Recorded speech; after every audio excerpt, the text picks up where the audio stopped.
喺做肌力練習嘅過程裏邊咧，我哋都會叫同學慢慢去做，俾身體去慢慢感受喎。喺個過程裏邊咧，大家就會知道自己弱點喺邊啦，並且係將佢強化嘅。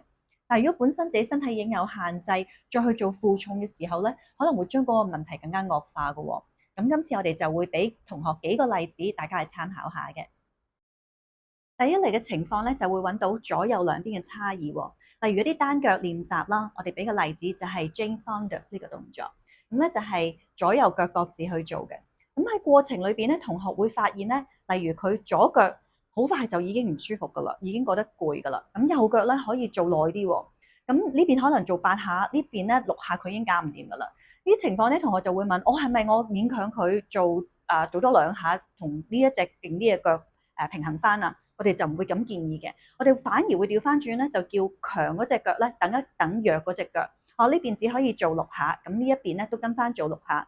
到呢一邊可以做7下嘅時候咧，咁呢一邊咧就一齊做翻7下，咁令到咧左右兩邊嘅差異咧可以透過肌力練習咧去拉近翻。另一個咧類似嘅情況咧，就係有啲同學啦，好似上次我一條片咁樣，教佢哋咧將個腳趾公向下踩。佢哋會感覺到咧左邊嘅腳趾公同埋右邊嘅腳趾公咧會有差異喎。咁呢啲情況咧，我哋就會建議佢，你個腳趾公咧要做翻一啲強化嘅練習，咁等到咧兩邊嘅差異咧又可以拉近翻嘅。第二個情況咧就係活動度不足啦。例如我哋想佢哋做 standing row 嘅時候咧，目標就係當隻手踭去到後邊嘅時候咧，我哋要佢哋夾背，將個肩胛骨夾埋。但係咧，原來佢哋背脊太緊啦，根本咧就係夾唔到。喺呢個時候咧，我哋就會將嗰個練習咧降低翻個要求，叫啲同學咧先做 shoulder circles，去解鎖翻嗰個活動度出嚟，先至咧去做強化。咁呢個效果會更加理想嘅。另一個練習咧就例如eversion 啦。eversion 咧，其實我哋就係要練嗰個腳踝嘅關節啦。咁但係首先咧，大家要留意下我呢嚿骨，呢嚿骨叫 cholo。咁做 eversion 嘅時候咧，最理想嘅狀況咧就係呢一嚿骨係唔會喐嘅。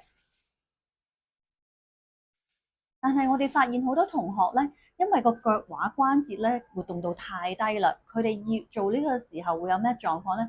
就會係將成個頸骨咧都要轉埋。咁變咗呢個 cholo 咧就會由本來至中變咗去側邊啦。咁喺呢啲情況點樣去解決咧？我哋就會叫啲同學咧用外力，就係咧捉住自己嘅腳掌啦，跟住然後多啲轉佢，提升翻個活動度，先至做翻嗰個強化嘅練習。另一個狀況咧就係啲肌肉瞓着咗啊，例如我哋做 clamshell 嘅時候咧，大家都揾唔到臀中肌喺邊嘅。呢個時候咧，我哋就會用另一啲練習啦，例如 reverse clamshell。好啦，夾住嗰個 roller 嘅時候咧，你將隻腳踢出去。咁咧呢一度 hold 住最緊嘅就係臀中肌啦。好，揾到呢個目標肌群之後咧，我哋就會再叫佢哋帶翻條阻力帶。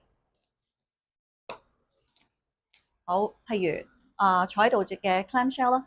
咁咧，你擘大隻腳嘅時候，就會知道喺呢度啦，呢度已經練緊啦。但係啲同學咧，可能1-2秒佢哋都感覺唔到嘅。呢個時候咧，我哋就會叫佢哋 hold 耐啲，hold 耐啲，佢哋就會有感受啦。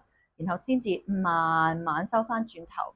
好，有啲情況咧就係佢坐呢個角度感覺唔到嘅時候咧，我哋就會叫佢多啲變化啦。例如將個人挨後多少少啊，將隻腳掌貼埋啊，再試下。咁咧，有啲同學就會用呢個方式咧，更加感受到嗰個臀中肌喺邊度啦。所以咧，喺肌力練習裏邊，我哋叫同學咧要知道自己係 train 緊邊一啲目標肌群，等佢慢慢感受，並且咧喺個過程裏邊都可以拉近左右兩邊嘅差異啦，同埋咧令到你身體嘅弱點咧得到提升嘅。